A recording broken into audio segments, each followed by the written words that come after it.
Good morning, beloved. Or beloveds. Usually I use an S there. Um, okay. The ongoing saga of the elderly cat. I brought a snack with me for him, and he just spent like 2 minutes literally sniffing the surface. He's finally started drinking now, so I'm just like, all right then. But the gabapentin seems to be working. That's a good thing. Oof. All right. It is February 11th. I dedicate my speech to that which is true, just, and loving. The Lord shall cut off all unflattering, the Lord shall cut off all flattering lips, and the tongue that speaketh proud things. And that is Psalm 12:3. So if you haven't read the Psalms before, that might be an interesting one to go read. All right. Honest people speak truthfully and wisely. It takes greater wisdom to know when to be silent than when to speak. Most of us talk far too much, and our effusiveness bears witness to our undisciplined minds. We flatter people, and while doing it, know that the words are not true, but we also know that the person to whom they are addressed will probably hope they are true. True religion should produce a race of honest people who say only what they mean. Too often, we are weighed in the balances of life and found wanting because we have made extravagant and incorrect statements. The law of mind gives us back our words in form, and this is not always a pleasant experience. Students of the science of mind should make an honest attempt to control their speech, watch their words, and always say that which is loving, wise, not always easy to do. Watch their words and always say that which is loving, wise, not always easy to do. Sometimes the transitions are a little weird. My words shall not return unto me void, and they shall accomplish whereunto they are sent. Therefore I dedicate my speech to truth. I speak that which is loving and wise in the sight of God and of humanity. I know that God speaks through me when I am at one with God's mind in the midst of me.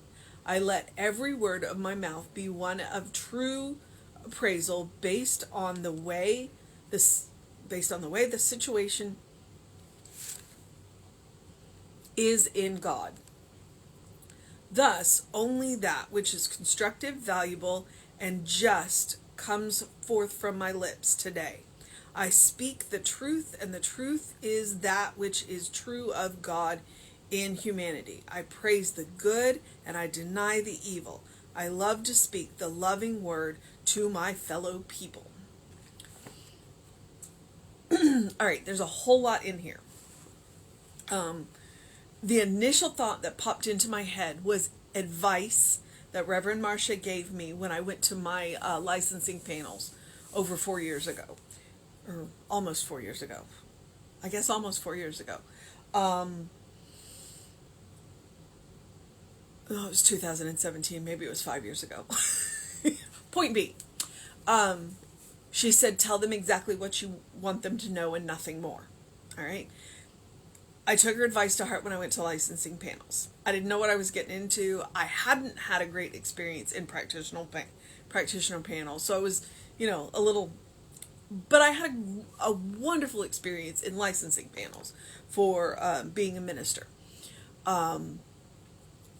And so she made her transition in December.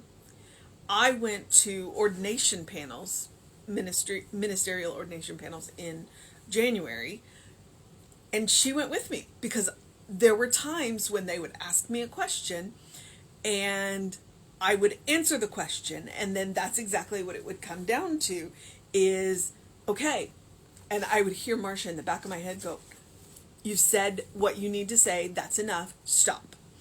And so I would stop. And we have trouble sitting in silence.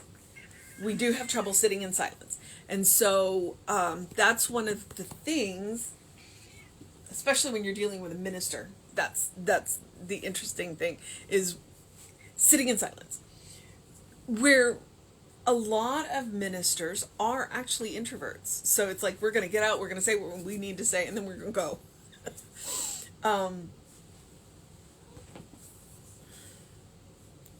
Sorry, cats.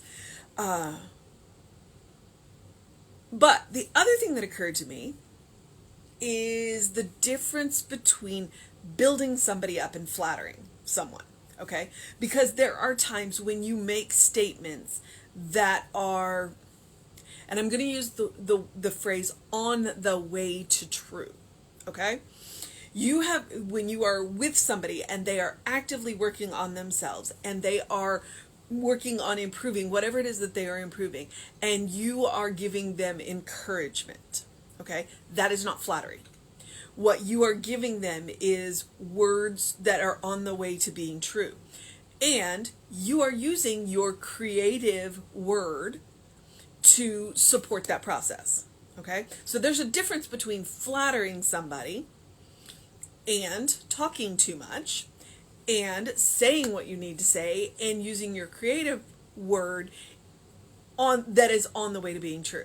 All right, so those are two things that occur to me with what he is saying. It is very important that we watch what we say. And there's a meme that goes around, and it's like, let my words pass through three gates. Is it kind? Is it true? Is it kind? Is it necessary? Okay? And if it cannot pass all three, then I don't need to be saying it. If it's not true, I have no business saying it. If it's not kind, is there another way that I could say it that would be more kind? Because if I can't say it kindly, I'm not the person to be saying it. And is it necessary? Because sometimes things can be true and they can be kind, but they're not. It's not ours to say. Is it necessary? So, and you'll see those three gates differently. So if they don't match up with what you've heard, what you've seen, please feel free to use the gates. But it's let my words pass through three gates. And that's what he is saying. One, we have a responsibility to be honest. But we don't want to be brutally honest, because that's not, we want to be loving, we want to be kind, we want to be truthful. All right. So is it loving? Is it kind? Is it compassionate? Remember those words. That's what we want to look at before we say things. So, all right, those were my thoughts on that one. So let me go back through and see if there's anything that's just running me out. Okay, I dedicate my speech to that which is true, just, and loving. There's those three gates. I didn't even think about that. He's got them right there. Let my words pass through three gates. Is it true? Is it just? Is it loving? So I use necessary, but same thing. All right. And I suggest go read the Psalm, because that's, the Lord shall cut off all flattering lips and the tongue that speaketh proud things. Which is why I said, when we want to build somebody up, we can say things that are on the way to being true. Okay? It's not that we can't be proud of what we have done. Don't ever think that. Honest people speak truthfully and wisely. It takes greater wisdom to know when to be silent than when to speak, which is why I had Reverend Marsha in my head. Sometimes silence is the best answer. Most of us talk far too much, and our effusiveness bears witness to our undisciplined mind. And that's one of the things. Because we can talk about nothing. We can talk about nothing. And what's the point of that? I don't want to talk about nothing. I want to talk about deep things. I want to talk about spiritual things and heart things and loving things and wondrous things. I don't want to just talk to talk, said the woman who can do a 20-minute video in the morning. We flatter people, and while doing it, know that the words are not true, but we also know the person to whom they are addressed will probably hope that they are true. Which is why I used the phrase, when we are building somebody up, we say we can use words that are on their way to being true. Not things that we hope are true, but things that are on their way to being true.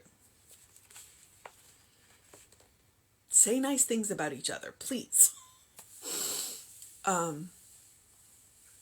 True religion should produce a race of honest people who say only what they mean. Too often, we are weighed in the balances of life and found wanting because we have made extravagant and incorrect statements, which we would say is lying. The law of mind gives us back our words in form, and this is not always a pleasant experience. At which point he's reminding us our words are creative. So what we speak out into the world, it's going to show back up to us. So if we are constantly Pinocchioing, what's showing back up in our life to remind us, hey,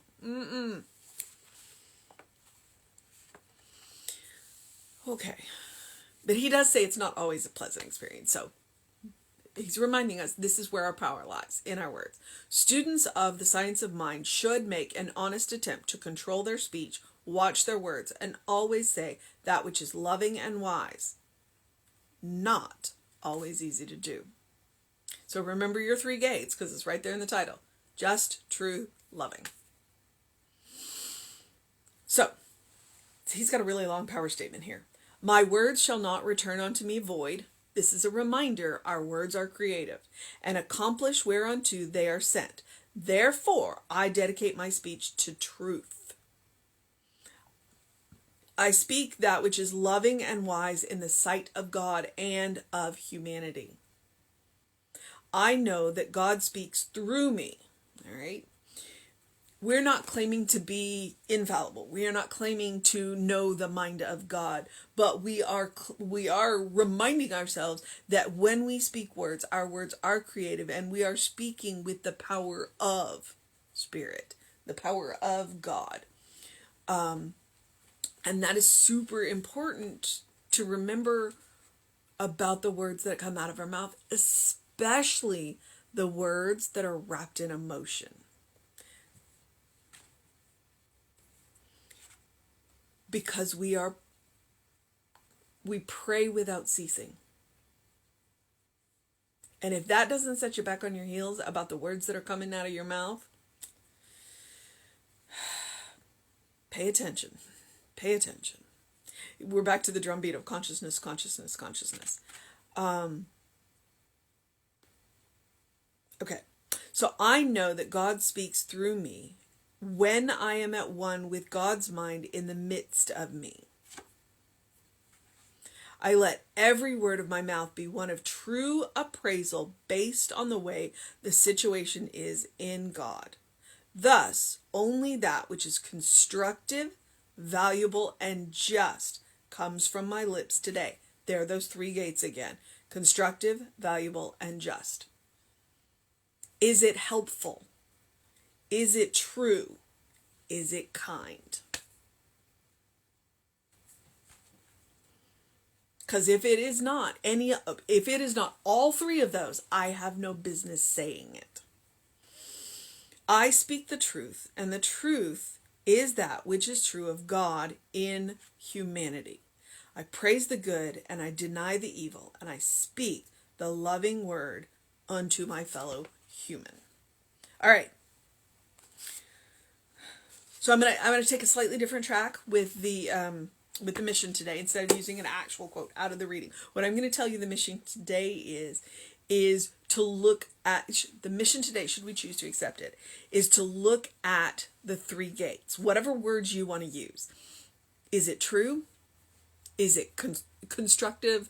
Is it valuable? Is it kind? Is it compassionate? Whatever those words mean. But basically, is it true?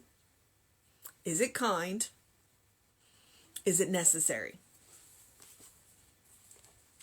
And if it's not, rethink it.